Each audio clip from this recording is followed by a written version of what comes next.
10월 15일 화요 강좌를 시작합니다. 오늘도 전 시간이어서 그 부활에 가는 걸 집중적으로 해볼까 합니다.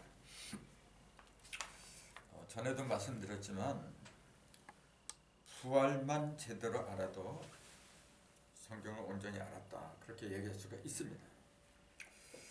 근데 부활을 전부 다가 육적인 부활로 믿고 있으니까 참 갑갑한 현실이 되어버렸어요. 그 부활이 육적인 부활이 아니라 영적인 부활이라고 하는 걸 하나하나 파헤쳐 볼까 합니다.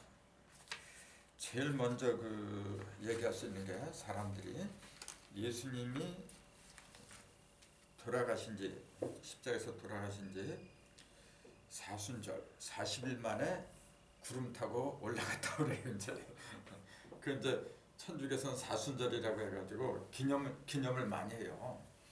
사순절 또 오순절도 지키잖아요. 오순절은 50일이 된 걸 말한 건데 아무튼 사순절 40일이 됐을 적에 예수님이 구름을 타고 올라가요. 그 기록이 어디 있냐면 사도행전에 나와 있어요. 그럼 거기서도 우리가 주의해야 될 게 왜 사순절이냐는 얘기예요. 사순절은 일순이 뭐냐면 10일 가리키잖아요. 그래서 우리가 한 달을 상순, 중순, 하순 그렇게 얘기하잖아요. 그때 순자가 요 순자를 쓰거든. 여기 열흘 순자예요. 열흘 순자를 이렇게 쓰는 그 이유가 있겠죠. 이거 보세요. 이게 퍼자잖아요. 이렇게 싼다. 근데 뭘 쌌느냐 보니까 태양을 쌌어요. 요걸 입구자를 쌌으면은 이게 문장이죠. 이게 문자, 이제 문자 붙자거든요. 문자고 요건 입이니까 입은 말을 하는 거고 요건 태양을 쌌어요. 태양을 싼 걸 갖다가 10일이라고 하더라고요. 얘기해요. 그러니까 태양하고 10이라는 숫자고는 어떤 연관성이 있겠구나. 이제 그런 추측이 가능하잖아요. 자, 태양을 쌌다고 하는데 그 기간이 10일이라고 그래요. 왜 그럴까요? 그거는 물어보나 마나 천간을 말한 거예요. 10개 천간. 천간이 10개잖아요. 근데 하늘은 왜 천간을 10개로 만들었느냐? 이제 그런 질문도 나와야 돼요. 지진은 12개고 천간은 왜 10개를 만들었느냐? 이제 그거는 이 자리에서 많이 얘기했어요. 다 알겠지만 2, 5, 10이다. 이렇게 얘기한 거죠. 2, 5, 10. 이 얘기는 뭐냐면 2라고 하는 것은 짝을 말하는 거예요. 짝. 짝은 음과 양이 하나를 이룬 상태. 그래서 양이 5곱을 한 거예요. 5방면으로 벌어진 거죠. 그러니까 동서남북하고 만약에 중앙이 없다고 하면 그거는 움직이지 못하죠. 그냥 동서남북 거기에 짝이 2개 있으면 8이지 이제 2, 4, 8. 그럼 그건 중심이 없다 보니까 어떻게 돼요? 가고 오는 게 없어요. 그냥 고정된 고정적으로 배치된 그걸 갖다 우리는 방이라 그래요. 사방이다 그렇게 얘기를 한 거예요. 그래서 4라는 숫자는 스스로 움직이는 게 아니고 모든 걸 규격을 맞춰가지고 틀을 짜주는 거죠. 근데 5는 뭐냐면 그 중심에 딱 박힌 거예요. 박혀가지고 동서남북으로 움직일 수 있는 거. 그게 태양이란 말이에요. 바로. 자, 허공에 만약에 태양이 없다면 움직이는 게 없어요. 태양이 있으니까 태양이 동서남북으로 이렇게 움직이거든요. 그걸 갖다가 2, 5, 10이라고 한 거예요. 그래서 동방은 가불이고 서방은 경신이고 뭐 이제 그런 식으로 짝이 전부 다 사방으로 이렇게 중심까지 합하면 5방이 되겠죠. 그래서 일순을 갖다가 10이라고 부른 10이라고 부른 거고 근데 예수님은 왜 하필이면은 40일 만에 부활을 해야 하느냐 이제 그 얘기예요. 부활이 아니라 이제 구름 타고 올라가지 않으면 안 되느냐. 그 얘기는 4 곱하기 10이라고 얘기를 하죠. 4 곱하기 10. 그건 뭐냐면 다른 말로 5 곱하기 8하고 똑같아요. 자, 요하고 똑같은 거죠. 근데 다른 거는 요건 2고 요건 8이라는 거. 이건 금방 알잖아요. 요거는 기본이고 짝의 기본이고 요건 뭐냐 4번 이렇게 벌어진 거. 그렇죠. 그러니까 5는 조금 아까 얘기했듯이 자유롭게 움직이는 거고. 그러니까 나를 둘러싸인 그러니까 이 5, 10이라고 하는 가장 기본적인 거죠. 평면적인 걸 말한 거예요. 동서남북 중심. 그냥 평면이에요. 근데 요거는 평면이 사방이 사방으로 벌어진 거예요. 이게 지금. 요거의 4배잖아요. 지금 이게. 그건 입체지 이제. 입체적으로 다 벌어진 상태. 음량으로 모든 형상이 입체적으로 다 벌어서 자유롭게 왕래하는 그 상태를 숫자로 상정해라 그러면 40이더라 그 얘기지. 그렇기 때문에 그 모세도 시내산에서 40일 동안 금식기도를 통해서 시키면 두 개의 돌판을 받아요. 그때도 주목해야 되는 게 돌판 2개를 받았다는 거예요. 하나를 받으면 말이 안 돼요. 2개를 받아야 돼요. 왜요? 형상이니까요. 그렇지. 형상이고 소개는 겉으로 하나일지 몰라도 소개는 음량으로 반드시 벌어져요.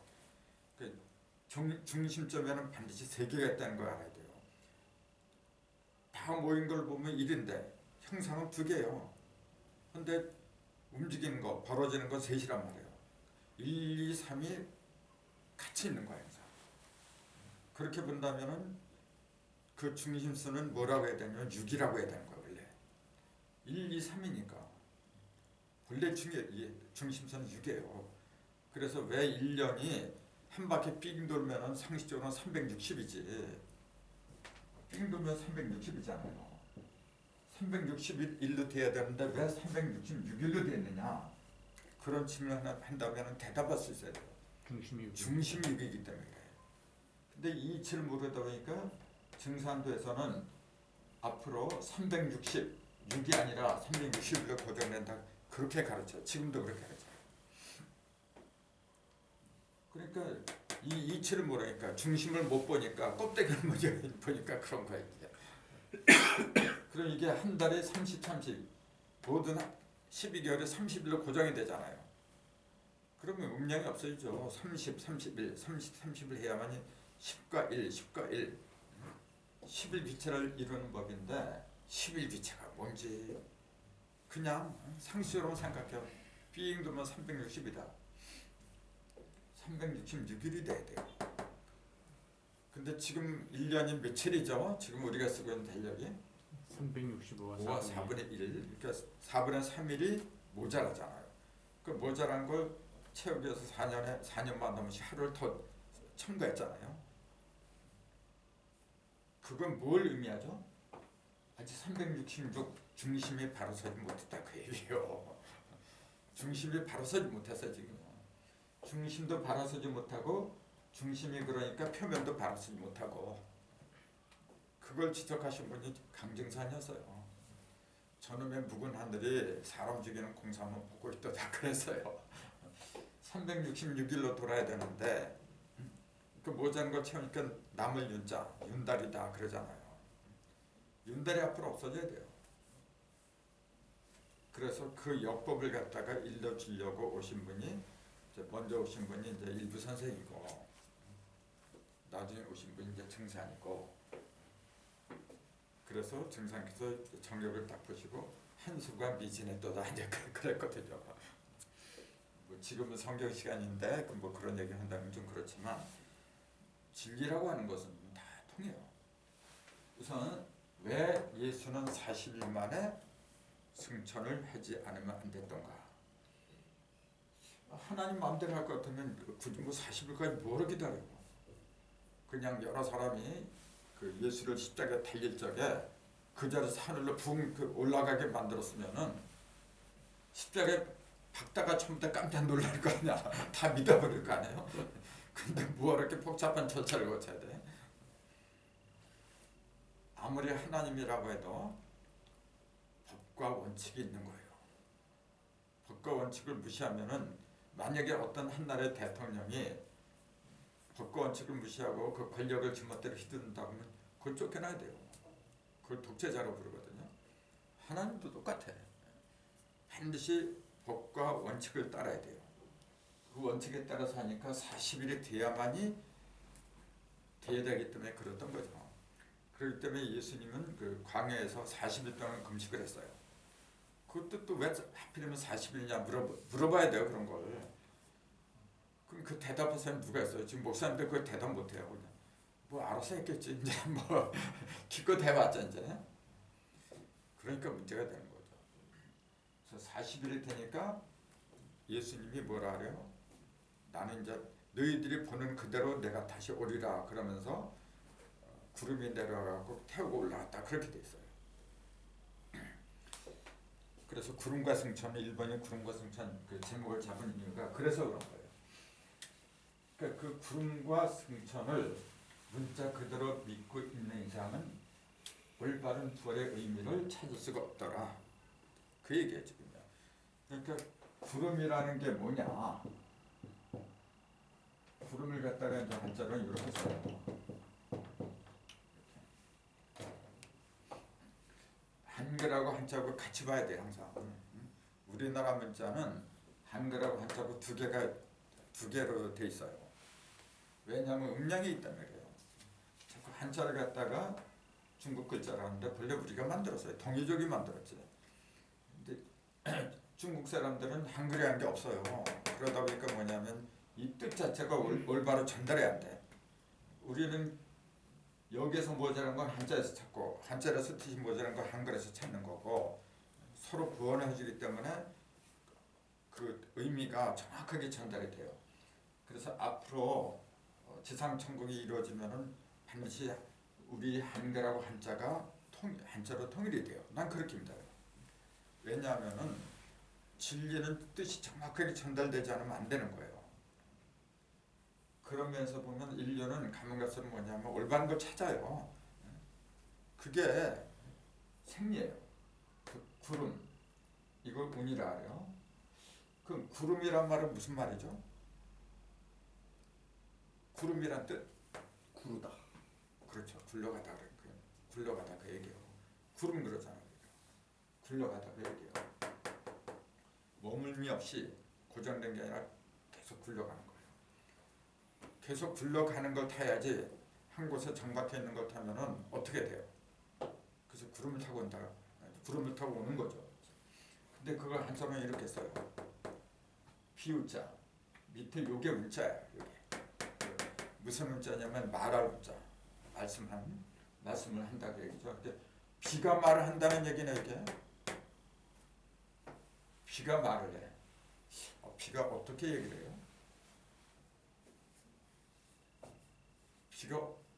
비가 뭐 입이 있어 뭐가 있어 어떻게 말을 해? 말을 한다고 하는 건 우리가 입에서 이제 하는 그런 말을 왜 하냐면 뜻을 전달하는 거죠. 말은 뜻을 전달하는 도구죠. 그러니까 비가 자신의 뜻을 전달하는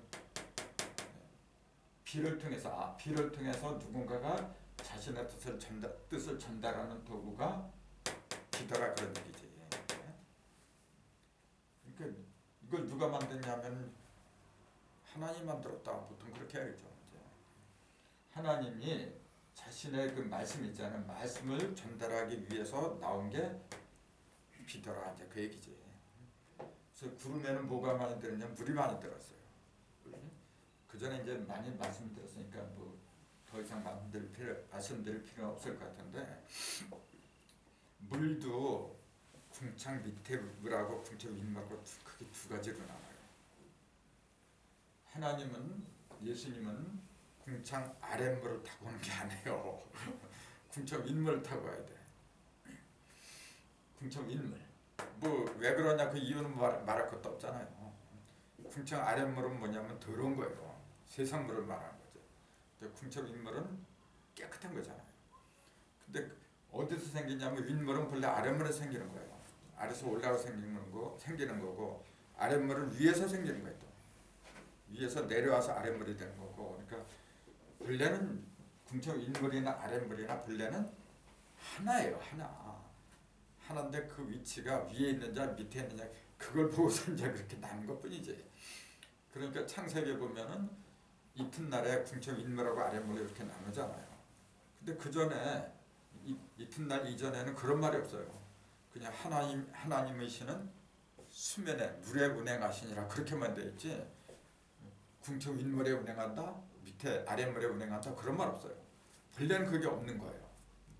그런 것도 주의 깊게 봐야 된다는 거죠. 하나님의 신은 불이 아니라 물 속에서 운행하는 거예요. 맨 처음에 하나님의 신은 불에서 운행하시니라 그러면 말이 안 돼요. 왜 그럴까요? 그 불은 언제 등장하냐면은 첫날에 등장하지. 어두운 가운데 빛이 있어라. 그 빛이 불이니까 이제. 근데 그 전에 첫날 이전에 뭐냐면은 땅이 혼돈하고 공함이 흑암이 깊고 하나님의 신은 수면에 운행하니라 그렇게 나와 있어요. 하나님의 신은 화염 속에서 운행하니라 그렇게 되는 게 아니고 수면에 운행하니라 그렇게 나와 있어요. 그게 굉장히 중요한 얘기예요. 그 맨 처음에는 물 속에서 운행해요. 근데 나중에는 불을 통해서 드러나요. 이미 창세기 1장부터 물세례하고 불세례가 이미 들어있었던 거예요. 근데 왜 물부터 하고 나중에 불이라고 할 수밖에 없었느냐면은 형상이 먼저 있어야 되잖아요. 뭐 존재가 있어야지. 그 존재, 형상을 만드는 것은 뭐냐면은 물 속에서 만들어지는 거예요. 물이 없는데 어떻게 만들어져? 만물이 생물체가 있잖아요. 먼저 물을부터 섭취를 해야 돼요. 왜냐하면 물 속에는 없는 게 없어요. 뭐가? 영양분이. 물 속에는 다 녹아들어간 거예요. 이게. 그래서 그 인류가 살아가는데 절대적인 게 물이죠. 물은 불도 마찬가지고. 근데 크게 두 가지지. 물하고 불 두 가지예요. 그래서 동양에서도 인력수 이치라 그 남북으로 배치를 해놓은 거죠. 그래서 구름이라고 하는 것은 맑은 수증기의 집합체더라. 즉 땅에서 오염된 땅에서 태양열을 받아가지고 그럼 태양의 열이라면 태양열은 눈으로 보니까 태양열이고 영적으로 보면 그게 하나님의 빛이죠. 그 온전한 빛. 그걸 우리는 말씀이라고 하잖아요. 하나님의 말씀. 하나님의 말씀에 감화가 된 거. 열을 받았다고 하는 게 뭐냐면 감화된 거죠. 감화를 받아서 어떻게 해요? 영혼이 승화된 거지. 이렇게 맑아진 그 영혼을 갖다가 구름이라고 부르는 거죠. 그러니까 사람들이 그 호를 지을 때 구름 문자를 많이 져요. 배분이 청운이니 구름 문자를 많이 짓는 이유가 승화된 영혼 또 의식 그런 상태를 가리킨 거죠. 그래서 구름 타고 올라갔다고 하는 말이 바로 그거예요. 승화된 영혼을 통해서 하늘로 올라가는 거예요. 그 올라가는 게 뭐가 올라갔느냐? 대부분 사람들은 예수님의 몸뚱이가 올라갔다 그래요. 근데 여러분 생각해 보세요. 몸뚱이가 구름을 탄다고 하는 게 있을 수 있는 얘기인가요? 구름 속에다가 뭐 이렇게 받치지 않으면은 그냥 밑으로 빠지게 돼 있어요. 도대체 말 같지도 않은 얘기를 하고 있어요. 근데 이렇게 얘기하면 그래서 하나님은 전지전능하니까 못하는 게 어디 있냐 또 그래요. 전지전능을 같은 뭐하러 복잡하게 말이죠. 뭐 십자가를 짊어지게 만들고 뭐하러 그래. 애초부터 아담 대신에 예수부터 내려버렸어야지. 그러면 모든 게 원칙과 법에서 그 어긋나면 안 된다 그랬잖아요. 자꾸 원칙과 법에서 어긋나는 얘기를 하면서 그걸 믿으라고 하니까 문제가 된 거예요. 자, 그러고 보니까 구름도 그러고 하늘을 올라갔다는 것도 그렇고 전부 다 어디서 벌어지는 일이냐면은 내 의식에서 벌어지는 거지. 내 의식, 여러분의 의식, 우리 세상의 의식에서 벌어지는 일들이죠. 예수는 왜 죽어야 되느냐 그 얘기예요. 이런 일이 왜 생겼냐면 예수가 십자가에서 죽었기 때문에 벌어지는 거예요. 죽지 않았으면은 승천을 못해요. 죽지 않은 사람이 승천한 것은 성경에 딱 2번 나오죠. 에녹하고 엘리야하고 2사람이 나오죠. 근데 이제 그것도 달라요. 에녹은 엘리야는 빌스레하고 빌마라 타고 올라갔고 에녹은 그런 기록이 없어요. 그냥 하나님이 데려갔다 그렇게만 나왔어요. 그게 왜 그래야 되는지 그런 것도 이해를 해야 돼요. 어쨌건 구름이라고 하는 것은 뭐냐면 승화된 영혼 또는 승화된 의식을 가리키더라. 이제 그 얘기죠.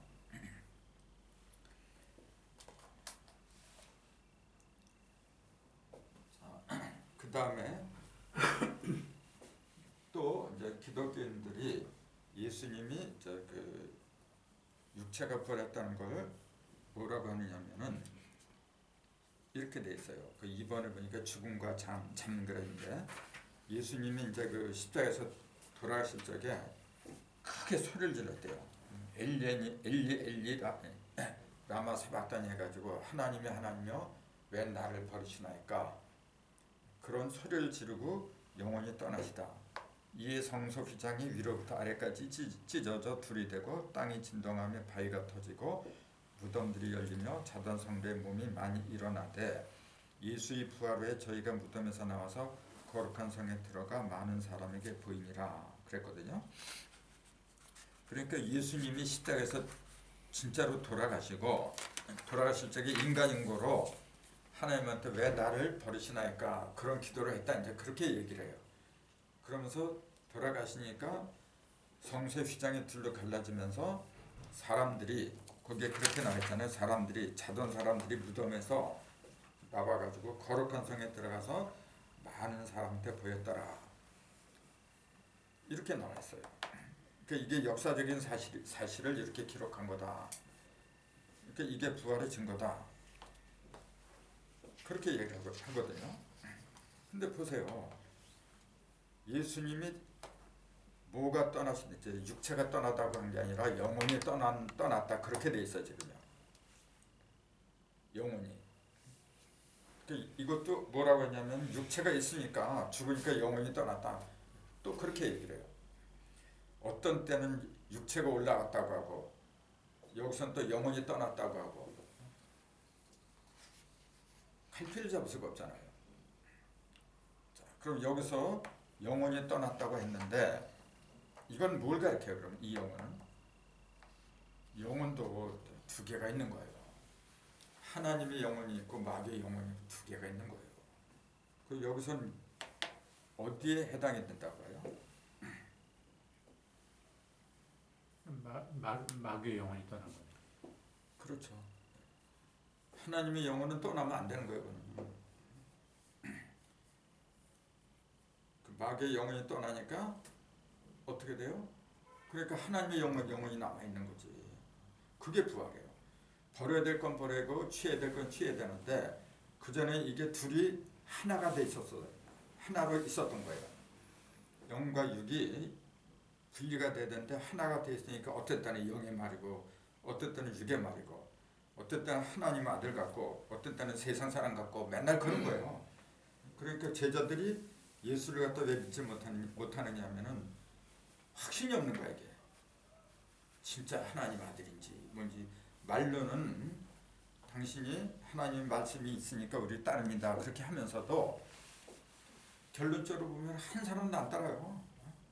오히려 여자들이 따랐지. 그건 왜 그러냐면은 선과학이 헷갈린 거예요 이렇게 육과 영이. 그래서 죽음이라고 하는 것은 뭐냐면은 갈라놓는 거예요 이렇게. 그 2개를 이렇게 갈라놓는 게 그 죽음이야. 그 영혼이 나쁜 영혼이 떠나니까 성소 휘장이 위로부터 아래까지 둘이 됐다 그랬어요. 아니 예수님이 돌아가셨는데 갑자기 또 무슨 성소 얘기가 나와요 그래? 그 상징적인 거니까 이런 것도 이제. 그래서 그 성소는 뭐냐면 잘 아시다시피 법궤를 모셔놓은 것이거든요. 지성소가 있고 성소가 있고. 그래서 성소나 지성소에는 일반인은 함부로 못 들어가죠. 제사장들만 들어가고. 그러니까 그 성소 안에 들어가면 누굴 만나느냐면 법궤를 만나는 거예요. 법궤는 말이 법궤지 그 법은 뭐냐면 하나님의 말씀이거든요. 하나님을 모셔놓은 것을 갖다 법궤라 그래요. 그 하나님을 만날 수 있는 자격은 제사장밖에 없었죠. 근데 휘장이 찢어지니까 뭐냐면 이제 누구든지 만나는 거예요. 왜 예수가 돌아가셔야 되느냐면은 예수의 육신 때문에 하나님을 못 봤어요. 사실은 그 예수의 제자들이 왜 하나님을 갖다가 몰랐느냐면은 예수의 육신 때문에 그런 거예요. 예수의 육신, 즉 예수를 갖다 육신으로 바라봤기 때문에 영적인 예수를 만나지 못했다는데 그 얘기지. 그러니까 예수님이 죽지 않으면 안 되는 거예요. 예수가 죽지 않으면 죽었다는 건 뭐냐면 영이 죽은 게 아니라 육이 죽는 거죠. 그러니까 어저께도 누가 대화를 하는데 그래요. 그 신천지 이제 뭐냐면 사람이 한 번 죽는 것은 정한 이치가 아니냐. 누가 이제 질문한 거예요. 성경에 나와 있어요. 사람이 한 번 죽는 것은 정해놓은 이치인데 그걸 어떻게 생각하느냐 그 얘기지. 근데 죽는 것은 정한 거다. 죽는 것. 근데 이걸 대부분이 뭐냐면 육신이 죽어야만이 육신은 죽고 나중에 부활해서 저 하늘로 올라가서 천당에 들어간다. 죽은 후에 들어간다. 전부 다 그렇게 믿고 있어요 지금. 근데 솔직한 얘기로 내가 죽은 다음에 천당까지 지옥까지 어떻게 알아요? 자기가 그렇게 생각하고 믿고 그런 것뿐이지. 그리고 성경에서 말하는 죽음이라고 하는 것은 이런 물질적인 죽음을 가리키는 게 아니란 거잖아요. 그 증거가 뭐냐면 그 에덴 동산에서 선악과를 먹는 날에 하나님이 그때 분명히 선악과를 먹는 그날은 네가 죽으리라 그래요. 근데 그거 따먹고서도 자그마치 930년이나 살았어. 그럼 하나님이 거짓말했나요? 그걸 먹는 그날은 죽으리라 했으면은 선악과 먹었을 때 죽었어야지. 근데 사실은 죽었죠. 영이 죽었죠. 그렇죠. 하나님과 나와의 관계가 끊어져 버렸어요. 영적인 관계가 단절된 걸 죽음이라고 한 거죠. 이 육을 갖다가 가리킨 게 아니잖아요. 성경에서 말하는 죽음, 한 번 죽는 것은 정해진 이치다. 그것은 뭐냐면은 그 영이 죽어야 돼. 그럼 그 영은 뭐냐면은 세상과 맺어진 영이죠. 하나님과 맺어진 영이 죽는다. 그건 말이 안 되는 거지. 하나님과 맺어진 영은 하나님 자신인데 그게 어떻게 죽고 살고 그래. 근데 타락을 해가지고 세상적인 욕정에 물들다 보니까 세상에 영이 들어온 거죠. 그 영이 죽어야 돼. 그래야만 하나님 영으로 다시 사는 거죠. 그래서 죽는 것은 정한 이치라고 한 것이 그런 상태를 말한 거죠. 한 번 죽는 것은 정한 이치고 그 다음에는 뭐가 있으리라? 그 다음에는 심판이 있으리라 그렇게 돼 있어요. 그 다음에는 그러니까 세상적인 영이 죽은 다음에 심판이 있다는 거예요. 그게 무슨 말이죠? 세상적인 영이 죽지 않으면 심판을 못한다는 얘기예요. 그게 무슨 말이죠? 세상적인 영이 있는 이상은 내가 선각을 분간을 못한다는 얘기예요. 뒤틀렸으니까 혼잡다. 선각이 막 섞이고 깨끗하고 더러움이 막 섞이고 땅이 혼돈하고 공허한 상태에서 지가 뭘 알아야 갈라내죠. 심판이라고 하는 거는 갈라내는 거 이렇게. 근데 지가 하나님의 영이 없고 세상의 영으로 가득 차는데 그게 죽지 않는데 어떻게 심판을 해요? 그러니까 한번 죽은 다음에 심판이 있으려 하는 것도 한번 죽은 다음에 예수님이 재림해갖고 양과 염소 갈라내서 이렇게 심판한다. 그런 식으로 알고 있잖아요. 그게 틀린 얘기는 아니거든요. 염소와 양을 갈라내서 예수님이 갈라내요. 근데 그 예수님이 2000년 전에 하늘로 올라갔던 그 예수님이 다시 내려와서 그 특정한 인간이 심판하는 거 그것으로 믿으니까 문제가 된 거죠. 예수님이 하늘로 올라갔다는 게 조금 아까 얘기했잖아요. 내 의식 속으로 들어갔다. 땅에 있던 의식이 하늘로 올라갔다 그 얘기잖아요. 그런 심판하는 존재도 내가 하는 거지. 솔직히 나를 살리고 나를 죽이고 하는 게 내가 하는 거지. 누가 해요? 그러니까 어떤 사람이 또 그래요. 내가 병에 걸리면 내가 못 고치지 않느냐. 의사한테 다 맡기는 거 아니냐. 그렇죠. 당연한 거죠. 근데 내가 그 사람한테 그렇게 물어요. 그럼 그 의사 없으면 어떡할래? 이제. 의사 없으면 어떡할 거야 그러면? 맨날 그 의사 쫓아다녀야 돼 그러면? 그러니까 그거는 영원한 처방이 못 되는 거예요. 임시지. 하나님은 임시 처방에 갖다 주려고 하는 게 아니죠. 영생을 누리게 하려고 하는 건데 결국 그렇게 하려면 내 문제는 내가 해결을 해야 돼요. 자꾸 무슨 문제 생겨요? 예를 들어서 뭐 자동차 타고 가다가 뭐가 고장났어. 전문가 불리죠. 근데 내가 자동차에 대해서 완벽하게 하면 뭐하러 불러도 똑같아요. 내가 나에 대해서 완벽하게 하면은 뭐하러 의사한테 내 몸을 맡겨. 참. 성경에 솔직한 얘기로 예수님이 어디 아파하고 병원에 갔다는 얘기 있어요? 그럼 그 예수가 아니야 그거는. 그렇잖아요. 그런 녀석은 뭐를 믿어. 자신한테 닥치는 모든 일은 모든 걸 다 해결할 수 있는 능력이 있어야 돼요. 그런 능력의 상징으로 오신 분을 하나님의 아들이다, 독생자다, 예수다 그렇게 부르는 거죠. 그러니까 우리가 왜 예수를 믿어야 되느냐? 예수를 믿어야 되는 이유가 그런 예수가 내 몸에서 살아나서 내 몸하고 같이 동행한다. 임마누엘 하나님의 나와 함께하는 그걸 믿으라고 하는 거지. 2000년 전에 예수가 다시 와서 나를 구원해 줄 걸 믿어라. 그러니까 맨날 정신이 어디가 있어요? 나한테 있는 게 아니라 저 외부에 있어. 어느 교회에 예수 같은 분이 있다는 우르르 몰려가고 이제 지금 세상이 그래요. 보면 물론 그렇게 찾으려고 하는 그 마음도 대견스럽죠. 하지만 그것도 정도 것이지. 몇 번은 가능한지 몰라도 계속 그렇게 하면 그거 어떡하는 얘기예요. 근데 대부분 그래요. 지금 증산도도 보면은 증산도 그 개벽 되기를 바라는 사람들 있잖아요. 맨날 왔다리 갔다리 그래 이제 대순제들 기독교도 똑같아요. 그래서 또 휘장이 찢어서 아래 둘이 되고 땅이 진동하며 바위가 터지고 이것도 똑같아요. 땅이 진동하고 바위가 터진다? 실제 산에 바위가 터지고 그런 줄 믿어 지금 이게. 그런 적이 뭐로써 여기다가 이 땅은 뭐냐면 세상을 말한 거죠. 그럼 바위는 뭘 가리켰어요? 바위가 터져버렸어요. 이거. 율법이네요. 바위는 단단한 거거든. 뭐가 단단한 거냐면 율법이 단단한 거지 이제. 세상에서 깨지지 않을 것 같은 그런 사람들, 그런 믿음을 갖다 바위라 그래요.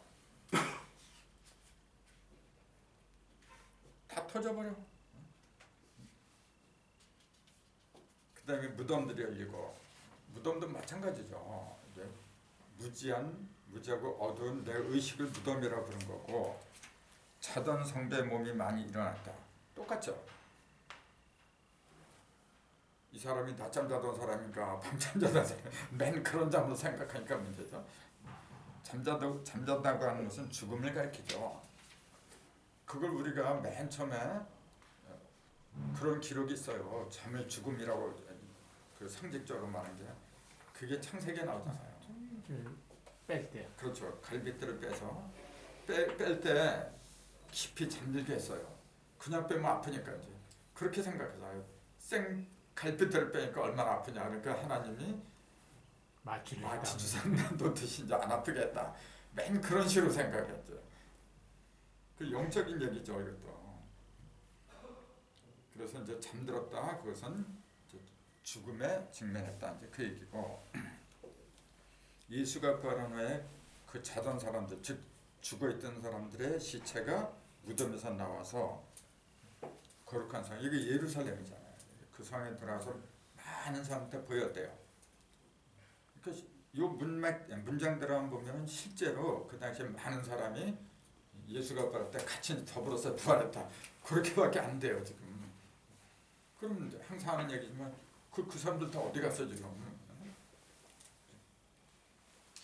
다 죽었다 그러죠. 뭐로 두 번씩 죽어.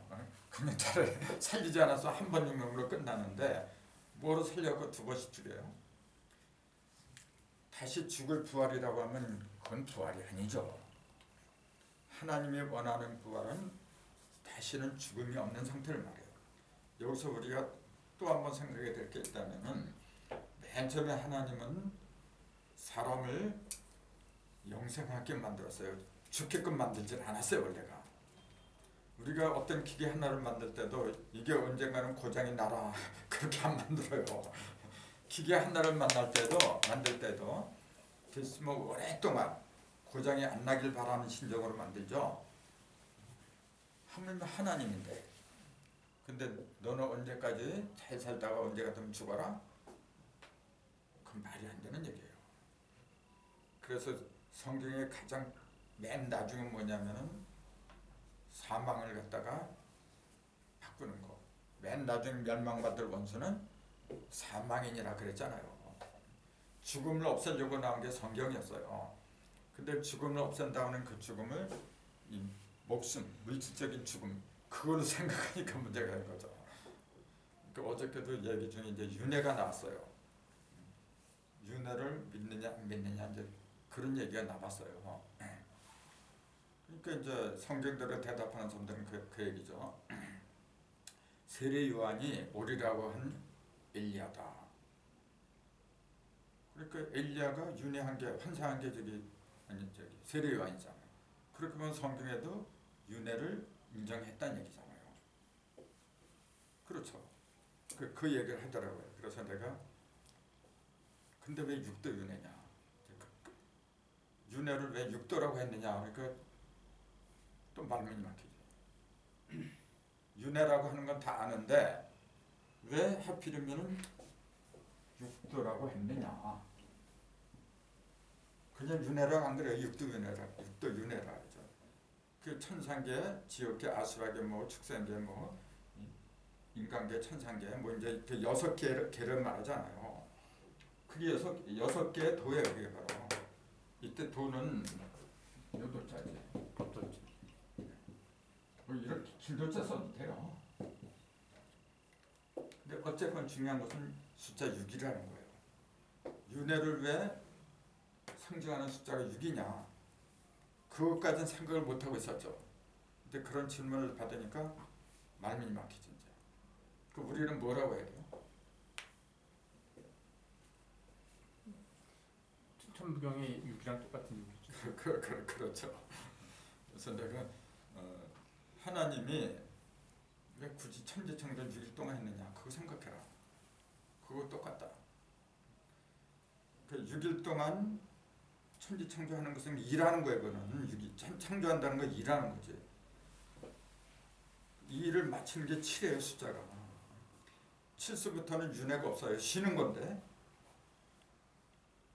그 하나님도 7일 만에 안식을 누렸다. 그렇게 나오잖아요. 똑같은 얘기예요. 근데 왜 6까지는 일을 하지 않으면 안 되느냐. 그 얘기예요. 이제. 그 숫자를 생각하지 않고 있다가 이제 그런 질문을 받으면 당황하지. 이제. 그럼 왜 6이냐면 간단하잖아요.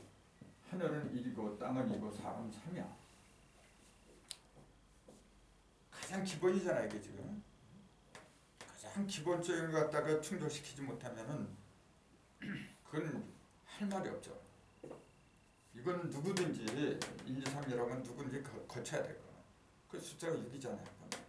더해도 6이고 곱해도 6이고 더한다고 하는 것은 뭐냐면은 덧셈과 뺄셈, 곱셈과 남셈 이 차이는 한번 정리를 해봐요. 이건 뭘 가르쳐? 이건 뭘 가르친다 했어요? 요거는 물질은 질하고 양하고 두 가지예요. 질량. 요건 질이지. 요거는 양이에요. 이렇게 정리를 하면 좋아요. 양이라고 하는 거 부피를 말하죠. 수량 같은 거. 그러니까 예를 들어서 3 곱하기 5 하면 15다. 이렇게 나오잖아요. 이건 뭐예요? 3이 5배로 불어났다 그 얘기지. 반대로 하면 5가 3배로 불어났다. 그러니까 주인공은 하나란 말이에요. 하나가 몸집을 그렇게 부풀렸다. 그러니까 양을 말한 거예요. 양을. 이거는 뭐냐면 같은 3, 5지만 더하기 5 하면 8이 돼버려요. 그럼 요놈하고 요놈하고 다른 거란 말이지. 지금 다른 것끼리 합하니까 새로운 게 나왔다 그 얘기지. 그러니까 질적인 창조를 말한 거죠. 요거는 창조가 아니라 부풀리는 거 이렇게. 그게 달라요. 그 사치연산 계산할 적에 덧셈, 뺄셈, 곱셈, 남셈 네 가지. 왜 그것도 하필이면 네 가지 법칙. 사칙은 네 가지 법칙을 말한 거거든요. 왜 계산하는데 가장 기본이 네 가지냐? 그런 의문이 들어야죠. 왜 네 가지로 하느냐 하면은 4라는 숫자는 아까 그랬잖아요. 모든 걸 담아내는 그릇이라고. 움직이는 것의 기본은 뭐냐면 3이고 4는 그걸 담는 거고. 그럼 5는 뭘 가르쳐요? 3이 아무리 움직이는 존재라고 해도 구심점이 없으면 흩어져 버려요. 그 구심점이 5야. 그런 게 명확하게 그 머릿속에 정리가 돼야 돼요. 그런 게 정리가 안 되면요 맨날 헷갈리는 거예요. 이게 그런 거 같고 저런 거 같고 맨날 왔다 갔다 그래요. 그러니까 자기네들이 이렇게 좀 정리를 하고 하면 되는데 정리를 안 해 보면은요 그럼 발전이 없어요. 자, 덧셈 뺄셈 곱셈 나누면서 이렇게 정리를 하면 산뜻하잖아요. 질량. 그래서 윤회가 6도를 갖다 도는데 질량으로 가장 기본이 뭐냐면 6이라는 얘기예요. 더해도 6이고 곱해도 6이 되는 숫자는 3개를 늘어놓은 숫자 중에서 그것은 1, 2, 3밖에 없어요. 그러니까 가장 기본이라 이게 질량으로 가장 기본적인 숫자가 6이더라. 그 얘기예요. 그러니까 이 6이 천부경의 중심에도 6이 있고 요걸 우리 임재사는 고기입자다. 그렇게 얘기하는 거죠.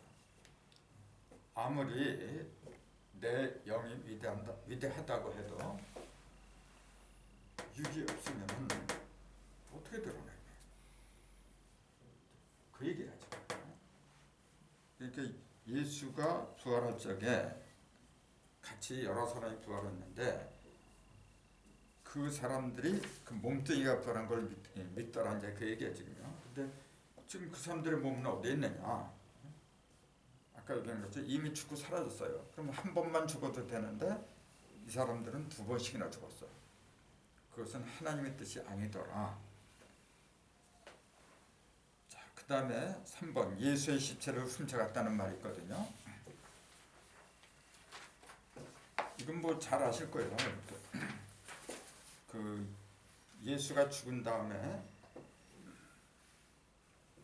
그 무덤을 지키는 군병들이 있었어요. 근데 보니까 어느 날 보니까 시체가 없어졌어. 그러니까 뭐라고 해요? 그 제사장들이 이제 그 보고를 받고서 이거 예수가 부활한 거 세상 분들이 알면 큰일 난다 해가지고 군병들한테 돈을 주면서 제자들이 와서 밤중에 와가지고 시체에다 도적질 해갔다고 해라. 그게 성경에 나와요. 그러니까 예수 믿는 사람들은 그래요. 봐라. 이렇게까지 역사적으로 실제한 사건이 아니냐. 증거로 들이대요 이거 갖다가. 자, 이것도 영적인 얘기예요. 자, 그러면은 이거 어떻게 봐야 돼요? 예수의 시체를 갖다 훔쳐갔다? 이걸 해설을 못하면은 어떻게 돼요? 그걸 그대로 인정할 수밖에 없어요. 근데 지금까지 이런 걸 하나하나 이렇게 조목조목 이렇게 영적인 해설을 갖다 한 기록이 없어요. 그것만 이렇게 찾아도 상당히 많아요, 그런 게. 그럼 예수의 시체를 훔쳐갔다는 말이 뭐냐?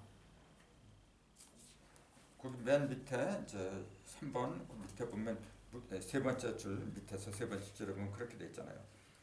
무덤에 있어야 할 시체가 사라지자 당황한 제사장들과 율법자들은 무덤을 지키던 군병들에게 예수의 제자들이 밤중에 몰래 예수의 시체를 훔쳐갔다는 거짓 증언을 해달라고 부탁했다는 기록이 성경에 있다. 이 역시 문자대로라면 예수의 육체가 부활했다는 증거가 되고도 남는다. 하지만 예수의 시체를 지켜야 하는 임무를 소홀히 한 책임을 져야 하는 위험 부담을 안으면서까지 군병들이 과연 거짓 증언을 할 수 있었을까?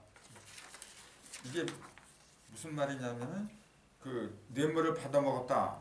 그게 거짓말했다. 이제 그 만약에 발각되면 어떻게 돼요? 이 사람도 책임을 면하지 못해요. 파수를 갖다 제대로 못. 전부 다 처벌받죠. 그렇죠. 근데 그런 위험 부담을 감수하면서까지 그렇게 할 수 있겠느냐? 그러니까 또 뭐라 하냐면 거액의 뇌물을 주면 가능하다. 이제 그런 거. 그렇게 나올 건 당연해요. 그러니까 그런 추측은 얼마든지 세상에서 할 수 있는 거예요. 근데 과연 그런 식의 어떤 영적인 의미를 성경에서 썼겠느냐 그 얘기예요. 자, 하지만 그런 거 어디까지나 육적인 침략에 불과하다. 내가 그랬잖아요. 예수가 생전에 3일 만에 부활한다고 하는 거 공언한 거예요. 이미 약속을 다 한 거예요. 그러니까 모든 이들의 관심이 무덤에 쏠질 건 당연한 거죠. 그러면은 무덤을 지키는 군병들이 두 눈에 불을 켜고 그걸 지켜볼 건 당연한 거예요. 예수가 이미 얘기를 했잖아요. 나는 3일 만에 다시 살아나리라. 그러면 군병들이 그 얘기 다 들었을 거고, 그럼 누구보다도 더 두 눈에 불을 켜고 그걸 지켜봤을 건 뻔해요. 그런 와중에 아무런 문제 없이 시체를 훔쳐갈 수 있도록 경계를 허술하게 선다는 게 말이 되느냐? 이 역시 영적인 비유와 상징이다 그랬잖아요. 그럼 예수의 시체가 무덤에 있는 것과 없는 차이를 생각해보자. 그렇게 썼잖아요. 무덤에 그대로 시체가 남아있다는 건 율법자와 제사장들의 수준을 넘지 못한 채로 남아있다는 뜻이다. 이제 그 얘기예요. 예수의 시체가 무덤에 그대로 남아있다. 그것은 아직도 무덤에서 벗어나지 못했다. 그 얘기잖아요. 그 의식 수준이 어둠 속에 묻혀있다. 그 얘기예요. 반대로 무덤에서 시체가 사라졌다는 건 그 무덤, 그 의식 수준을 넘었다. 그 얘기죠.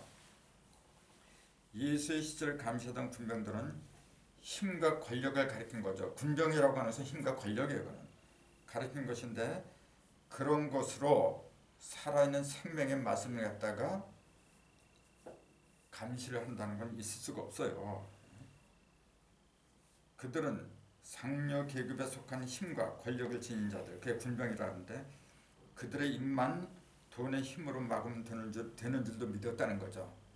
그러나 진리의 말씀은 가장 밑바닥에 처한 사람들, 곧 귀신이 7이나 들렸던 막달라 마리아, 이 막달라 마리아가 가서 그 예수의 그 부활을 갖다 증거한 여자거든요. 막달라 마리아 같은 여인네들의 눈과 입을 통해서 살아난다는 걸 성경은 잘 말해주고 있는 거예요. 지금. 그러니까 세상에서는 전부 다 세상적인 생각으로 예수의 부활을 믿고 있어요. 하지만은 진정한 믿음을 가진 사람들은 그런 거하고 상관없이 믿는 거예요. 이제 그걸 비유로 얘기한 거예요. 지금요. 시체를 돈 주고 훔쳐갔다. 그러나 여인네들은 그러지 않았다는 거. 아마 이 이야기 좀 어려울지도 모르겠어요. 그것은 4번, 5번 나가면서 또 계속해서 이제 설명이 이어져요. 4번에 보면은 뼈가 부러지지 않았다. 그렇게 나와있죠. 그 예수의 시체를 갖다 수습을 하는데, 자, 좌우에 두 강도하고 같이 죽었거든요. 근데 강도는 다리뼈를 좀 다 부러뜨려서 이렇게 그 예수의 시체 보니까 이미 숨을 거뒀대요. 그러니까 죽었는데 뭐로 부러뜨려? 그 부러뜨리지 않았대 이제. 그말 강도들은 안 죽었나요? 뭐. 그러니까. 근데 그게 구약에 나온 예언이거든요 원래. 그 뼈를 하나도 다치지 않게 그렇게 했다. 온전하게 보존했다. 이것도 이제 문자대로 믿으면 예수가 실제로 무덤에서 이제 십자가에서 죽고 뼈를 갖다가 부러지지 않겠다. 실제 사건으로 믿을 수밖에 없어요. 그 뼈가 부러지지 않았다는 거는 뼈는 당연히 뭐죠? 진리의 말씀. 그렇죠. 핵심이지. 인체를 이루는 것도 뼈니까. 근데 그 생명의 말씀에 그 뼈대가 부러지면 그 말도 안 되는 거지. 이것도 역시 영적인 비유다. 이제 그렇게 보는 거죠. 요게 이제 뼈와 살. 그 전에 전치근에 얘기했죠. 뼈와 살. 요게 맨 처음에 나온 게 이제 창세기 아담 뼈로 만들고 하와를 만든 내 뼈 중에 뼈, 살 중에 살이다. 그 얘기하고 통한다 했잖아요. 뼈 중에 뼈요, 살 중에 살이다. 그 어저께도 내가 이제 질문하기를 그렇게 했어요. 그 남자들은 같은 인간인데 남자들은 흙으로 지었어. 남자뿐만 아니라 짐승들도 흙으로 지었어요. 근데 여자들은 왜 흙으로 안 짓고 남자의 갈빗대로 짓지 않으면 안 되느냐? 똑같은 사람인데 왜 그러냐? 그러니까 이제 그 대답이 남자는 목자를 가리킨 거고 그 목자를 둘러싸고 믿는 신도들, 그러니까 갈빗대는 무슨 역할을 하냐면 심장의 피를 중요 부위를 가리는 거다. 그러니까 가리는 무리, 그 신도들이다 이제 그렇게 설명하더라고요. 그래서 그건 나하고 똑같은 생각이다. 그래서 비슷하죠. 똑같은. 네. 그 성경에서 말하는 남자는 사실 목자예요. 그 지도자를 말한 거예요. 그럼 그 지도자는 씨를 말한 건데 그 씨를 보호하는 그 무리들, 그걸 여자라고 불러요. 그 여자를 성경에서도 뭐라고 하느냐면 그걸 밭이라고 그래요. 그러니까 너는 흙이니 너의 근본된 토지, 밭을 갈라 그랬어요. 밭을 가려고 하는 것이 사실은 여자를 잘 만나라 그 얘기예요.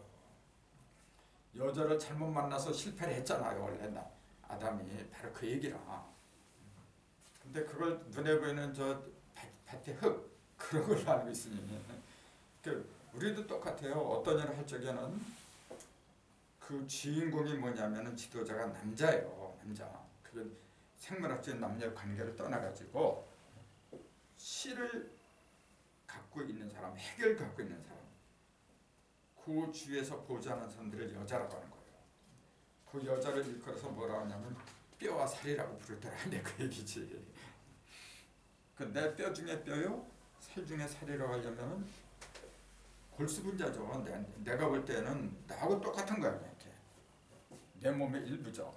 그런 사람들을 갖다가 만나지 못하면은 일이 성사가 안 된다는 얘기예요. 그러니까 왜 2000년 전에 예수님이 갈라디아서에 때가 참에 하나님의 아들을 율법과 여자한테서 나게 했다 그런 표현을 했느냐?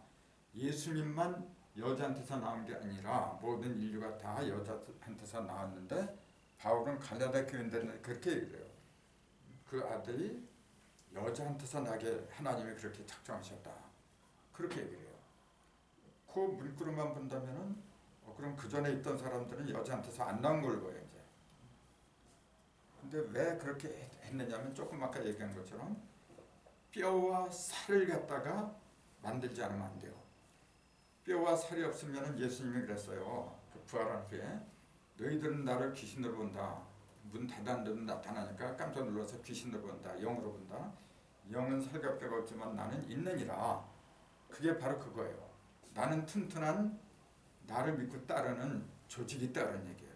그런 무리들이 있다. 너희들이 볼 때는 세상에서 하찮은 걸로 보이지만 그러나 하늘은 이미 준비해뒀다 그런 얘기예요. 근데 그 뼈와 살이 뭐냐면 남자가 안 해요 원래. 아담의 갈비뼈에서 만든 게 남자가 아니지. 남자한테서 나간 여자들이죠. 그게 뼈와 살이에요. 그 뼈와 살이 없으면은 헛개비다 그 얘기예요. 너희들은 12제자한테는 뭐라 하냐면 너희들은 그게 없어. 내가 없는 걸 봤지. 그 얘기예요. 막달라 마리아는 왔고. 그렇죠. 그러나 하나님은 여인들을 통해서 이미 그런 조직을 만들어놨다. 그 말씀이에요. 그 여인들이 아니면 예수가 부활한 걸 증거할 사람이 없었어요. 여인들이 무덤에 가서 보니까 시체가 사라지고 그 자리에 천사가 있었잖아요. 천사가 증언을 해요. 너희보다 먼저 예수님은 갈릴리로 갔다 그래요. 갈릴리에 가서 만나봐라. 그렇게 증언을 천사가 해요. 그걸 듣고서 그 숨어있는 제자들, 이 제자들은 잡혀갈까봐 꽁꽁 숨어 있었어요. 여자들이라고 무섭지 않아요. 그 시체 찾으러 갔어요. 잘못하면 잡힐 거 아니야. 예수하고 같이 같은 누리로 취급을 당해가지고 잡힌 거 죽는 거라 그것도. 근데 그런 위험 부담을 감수하고 찾아간 건 여자들이지. 남자는 안 갔어요. 그게 무슨 말인데요? 오늘날 세상은 똑같아. 남자들은 뭐냐면 목에다 힘주는 사람들 있잖아. 내가 목사다, 전도사다 하는 사람들. 이 사람들은 어디서 그 실력 있는 사람이 나오잖아요. 근데 이름도 없는 사람이야. 그 사람이 예수처럼 말이에요. 그런 사람이 진짜 옳은 진리를 가르친다. 믿질 않아요. 저 사람들. 그 이름 없는 사람, 그 사람 믿는 거라면 이름 없는 사람들이 믿는 거예요. 원래. 그러니까 그걸 여자들이라고 한 거야. 이제 그걸. 그 목에다 힘주는 전도사는 목사 이런 사람들은 남자지. 남자들은 안 찾아가요. 찾아올 수가 없지. 그럼 자기 밥줄이 끊어지는데. 그 얘기를 하지. 그래서 하나님은 모든 뼈를 갖다가 부러지지 않게 하더라. 그 뼈가 뼈와 살이다. 이제 그런 거 좀 더 연결되는 얘기다. 이제 그 말이잖아요 지금. 그러니까 이런 걸 통해서라도 이제 준비한 건 그거밖에 없지만은 계속해서 또 나와요. 근데 이런 걸 통해서 우리가 알 수 있는 건 뭐냐면은 부활이라고 하는 것은 뭐 두말하면 이제 잔소리죠. 이제 내가 부활하는 거야. 내가 2000년 전에 예수가 무덤에서 부활했다. 좋아요. 그 뭐 근데 솔직히 부활했으면 뭐하고 부활하지 않았으면 뭐할 거야. 나하고 무슨 상관이 있어. 참. 그분이 부활한 것처럼 내가 같이 부활하는 그런 능력이 있다면은 얼마나 좋아요. 그래서 우리가 이순신 장군을 이야기하고 또는 세종대왕을 이야기하고 하는 것은 이왕이면 그렇게 되라 하는 거예요. 그냥 그 사람 위대한 사람인데 그냥 우상 숭배처럼 숭배나 해라? 그런 목적으로 가르친다면 뭐라 가르쳐요? 그런 사람들의 이야기를 하는 것은 너도 그렇게 되라. 할 수만 있으면 그보다 더 잘난 인간이 되라. 그 얘기예요. 근데 가장 잘난 그 형상이 뭐냐면 하나님을 능가하는 게 없어.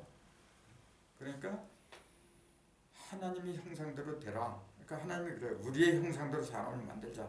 그럴 수밖에 없는 거예요. 그러니까 이 제사 있잖아요. 제사는 왜 드린지 아세요?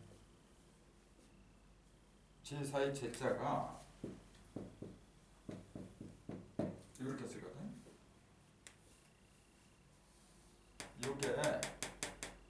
요거를 갖다 감싸고 있어요. 그럼 요게 뭐냐면 보이시자 보인다는 얘기잖아요. 요게 본래 뭘 가리킨다 그랬어요? 이게 위에 밑에는 이렇게 돼 있어요. 요게 지금 고인돌이야. 고인돌 제단이에요. 제단이고 요거는 제물이라 지금. 제단 위에다 제물을 이렇게 받쳐놓은 거예요. 그게 본다는 거예요. 그러니까 우리가 진짜 봐야 되는 게 뭐냐면은 제단 위에 무엇이 놓여 있느냐 그걸 보라는 얘기예요. 그럼 제단은 뭐죠? 제단은 신한테 뭘 바치려고 놓은 상이에요. 상. 가장 밑바탕이거든. 기초. 그러니까 그걸 왜 세계라니 삼신이기 때문에 그렇거든요. 그죠? 그럼 그 위에 어떤 것이 놓이느냐, 요 일이 문제라 이게. 요 일이 어떤 것이냐. 근데 대부분 제단 위에 놓인 게 뭐냐면 짐승이죠. 소, 양 같은 거. 성경은 소하고 양이 이제 가장 대표적인 건데 우리 조선 사람은 이제 여기다 돼지도 올려놓은 이제. 근데 어쨌건 소가 됐건 양이 됐건 재물을 올려놔요. 돼지, 짐승을 올려놔요. 짐승. 그 왜 올려놓냐면 하나님한테 드린 거 이게 신한테 드린 거 이게. 그럼 보세요. 신이 소고기 좋아하나? 또 양고기 좋아하나? 그런 거 좋아하는 신이라면 그 무슨 놈의 신이에요? 근데 왜 바쳐 이걸? 그 바친 이유가 뭐예요? 드시라고 하신 거죠. 그러니까. 근데 그 솔직히 아까 얘기한 것처럼 아니 고급 신일수록 그런 걸 먹어요. 신이 뭐가 부족해서 그 짐승 잡아먹어. 진짜 자기가 먹고 싶으면 뭐 사람 손을 빌려 또 신이 지가 직접 잡아먹으면 되지. 왜 그렇게 어줍지 않은 짓을 해요? 신하고는 아무 연관이 없는 거죠 사실은. 다만 신한테 감사의 표시를 인간 입장에서 하는 거죠 이제. 뭔가 드리긴 드려야 되고. 근데 신은 사실상 신은 소나 그 양 같은 짐승을 원하지 않아요. 근데 왜 사람 입장에서 드리냐면 뭔가 드리긴 드려야 되는데 뭘 드리냐? 소와 같은 내 속에 들어있는 소와 양 같은 그런 짐승의 마음을 들여. 짐승을 잡아줘. 내가 사람다운 사람이 되려면 짐승이 죽어야 돼. 내가 어떤 때는 소처럼 미련하고 양처럼 엄선하고 그러잖아요. 그런 짐승이 나란 말이야 나. 그 짐승을 불교에서 뭐라 부르냐면은 그 전에 얘기했는데 짐승을 뭐라고 해요? 중생. 네, 짐승을 중생이라 해요.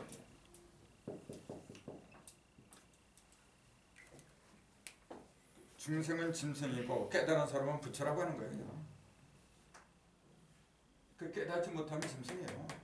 그러니까 내 미련하고 어리석은 나를 잡아가시오. 이제 그 얘기예요. 나를 짐승을 드린다고 하는 것은 그냥 짐승을 죽여달라고 얘기해요.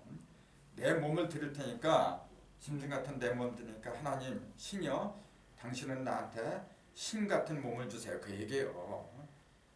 짐승을 나 같은 짐승 갖다 잡아서 나를 죽이고 신과 같은 사람으로 거듭나게 해주세요. 그 얘기를 하죠. 그런 목적이 진짜 목적이지. 그건 뭐 소 잡아서 드린다고 해서 신한테 뭐가 도움이 돼. 참. 본래 제사의 목적이 그거예요. 근데 될 수 있으면 거룩한 걸 드려야지. 그 짐승 중에서 가장 거룩한 게 뭐냐? 성경에서는 소하고 양이라고 한 거예요. 소는 북방이죠. 양은 남방이야 이제. 소는 물을 상징한 거예요. 양은 불을 상징한 거예요. 물세례 불세례 그게 바로 이제. 이왕이면은 호랑이 잡아서 드리지. 그러면 안 되나? 호랑이나 사자 뭐 그런 걸 잡으면 안 돼요. 그러면 하나님은 내생을 타고 다니잖아요. 거기는 소가 나와. 또 사자도 나와. 그게 사람하고 독수리가 이렇게 나와요. 하나님은 사자도 타고 다니네. 소도 타고 다니지만 사자 잡아서 드리면 왜 안 돼? 그걸. 그러니까 그 의미가 하나님이 솔직한 예로 뭐 그런 거 타고 다녀 또 자유롭게 골골 날아다녀야죠. 왜 네 마리냐면 그것도 똑같아. 네 마리잖아요. 내 생물. 그래서 4라는 숫자는 모든 걸 단속하는 거다. 이렇게 틀을 짜는 거다. 그 얘기죠. 그것이 하늘에서는 일어성신이고 땅에서는 뭐예요? 속토하수고 인간에서는 이목구비. 그렇지 이목구비죠. 또 몸체에서는 사지고 이게 그건 기본이잖아요. 그러니까 4라는 숫자 그것은 모든 것이 틀을 짓는 거구나. 그게 완전히 박혀 있어야 돼요. 그래서 어떤 일을 할 때에도 뭐 점괘 같은 게 뽑아보니까 오늘은 사자가 나오더라. 그러면은 오늘은 부지런하게 돌아다니면 안 되는구나. 가만히 앉아갖고 틀을 짜야 되는구나. 그거 하라는 암시예요 그게. 그래서 그런 걸 갖다 정확하게 보는 이제 방법을 또 얘기해줘. 그것도 많이 지금 이제 찾아놨어 지금요. 그런 걸 전부 다 알아야 돼 이제. 알 적에 나한테 닥치는 모든 시련이나 어려움 있잖아요. 그런 걸 만사 형통해. 그렇게 하라는 거예요. 남한테 피해 주지 않고 오히려 내가 내 문제를 해결할 수 있는 능력이 있으면 남의 문제도 해결할 수 있는 능력이 생기는 거예요. 인간은 다 똑같은 존재거든요. 근데 내가 내 일을 못하니까 남의 어려움을 해결을 못해주는 거야 이게 지금. 그 하나님의 자녀가 왜 필요하냐? 피조물이 하나님의 자녀들이 이렇게 출애하는 거 원하는 이유가 바로 그거예요. 그냥 죄에 물들어서 죄에서 벗어나지 못하는 삶인데 거기서는 자유를 누리게 해달라. 근데 그 죄에서 물들어 벗어나지 못한다는 그 죄를 그냥 어떤 특정한 신이 내린 명령을 지키지 않은 그 상태를 갖다가 죄라고 봐요. 그러니까 앞으로 이제 중점적으로 또 다뤄야 될 게 죄가 뭐냐 하는 거예요. 그걸 죄를 알아야만이 죄를 갖다 벗어나지. 지금 기독교에서 말하는 죄는 뭐냐? 원죄예요, 원죄. 그냥 선악과 먹지 말라고 했는데 먹었다. 이제 그거잖아요. 그것도 뭐냐면은 그냥 사람이 신처럼 되려고 뱀이 꼬셨잖아요. 이걸 먹으면 너희가 신처럼 된다. 그 신처럼 되려는 욕심이 원죄다. 그렇게 얘기해요.